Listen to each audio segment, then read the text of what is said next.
സാമ്പത്തിക സ്ഥിതി വളരെ ഭദ്രമാണ്. നമ്മൾ വെറുതെ പറയുന്നതാണ്. സർ, എന്നാ പിന്നെ കോൺട്രാക്ടർമാർക്കുള്ള ബില്ലാണ് കൊടുത്തൂടെ ധനകാര്യമന്ത്രി? എന്തിനെത്ര ഉഷാറാണെങ്കിൽ മെഡിക്കൽ കോളേജിലൊക്കെ ഉപകരണങ്ങൾ വാങ്ങിയതിന്റെ ബില്ലൊന്ന് കൊടുത്തൂടെ? എത്ര ഉഷാറാണെങ്കിൽ അതങ്ങോട്ട് കൊടുത്തൂടെ? ഒന്നും കൊടുക്കുന്നില്ലല്ലോ. എല്ലാവർക്കും അറിയാം വളരെ മോശമാണ് കാര്യങ്ങൾ. പൊളിഞ്ഞ തറവാട്ടുകാരെ പണിയാണ് എന്ന് പറഞ്ഞിട്ടുണ്ടെങ്കിൽ മേനി പറയും ചെയ്യും, ഒന്നിനൊട്ട് കാശ്.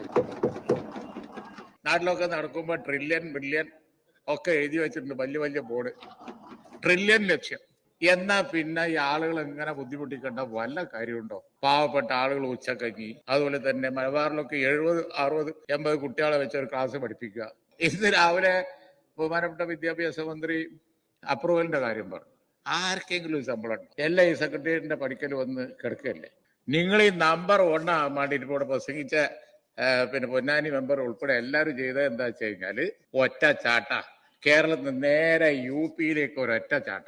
തമിഴ്നാടായിട്ട് കമ്പയർ ചെയ്ത് നോക്കണ്ടേ? നമ്പർ 1 എന്നുള്ളത് പഴയ സ്റ്റാറ്റസ് ആണ്. ഇപ്പത്തെ കണ്ടീഷൻ എന്ന് പറയുന്നത് ഗ്രോത്ത് റേറ്റ് ആണ്. ഇവിടെ ഉമ്മൻചാണ്ടി ഗവൺമെന്റ് കാലം ഉണ്ടായിരുന്നു, ആന്റണി ഗവൺമെന്റ് കാലം ഉണ്ടായിരുന്നു, അതുപോലെ മുമ്പോട്ടായിരുന്നു. ചെലവ് ചുരുക്കൽ ഇല്ല. ചെലവ് ചുരുക്കുക എന്ന് പറഞ്ഞ പരിപാടി തന്നെ നിങ്ങൾക്ക് ചെയ്തോട്ട് സമ്മതിക്കൂല. മാനവീയം, കേരളീയം, അതുപോലെ തന്നെ പലതും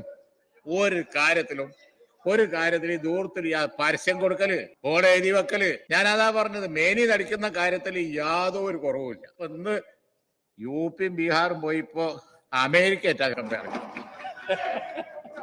നിങ്ങൾ ട്രംപിന്റെ അവസ്ഥ മനസ്സിലാക്കണ്ടേ എന്നാണ് ഒരു മെമ്പർ അവിടുന്ന് ചോദിച്ചത്. സാറ്, ട്രംപിന്റെ അവസ്ഥ വളരെ മോശം തന്നെയാണ്.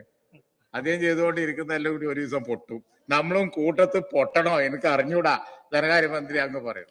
യാഥാർത്ഥ്യ ബോധത്തോടു കൂടി ഒന്ന് നോക്കി പൈസ ഇല്ലാന്നൊക്കെ സമ്മതിച്ച് നമ്മൾ എന്താണ് ചെയ്യേണ്ടത് എന്നൊന്ന് ആലോചിച്ച് ഈ ആവശ്യമില്ലാത്ത ചെലവൊക്കെ ഒന്ന് ചുരുക്കി കേന്ദ്രത്തിൽ നേടിയെടുക്കാൻ വേണ്ടി നമുക്ക് ഒരുമിച്ച് നോക്കാം. ഞങ്ങൾ എപ്പോഴെങ്കിലും ഇല്ലാന്ന് പറഞ്ഞിട്ടുണ്ടോ? പക്ഷെ നിങ്ങളിങ്ങനെ എല്ലാം ഉഷാറാണ്, നമ്പർ ഉള്ള യാതൊരു കുഴപ്പമില്ല എന്ന് പറയും ചെയ്യും, ഒന്നൊട്ട് നടക്കൂല.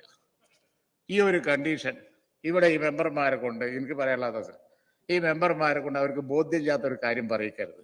ഒരാൾക്കും ഇത് ബോധ്യമില്ല.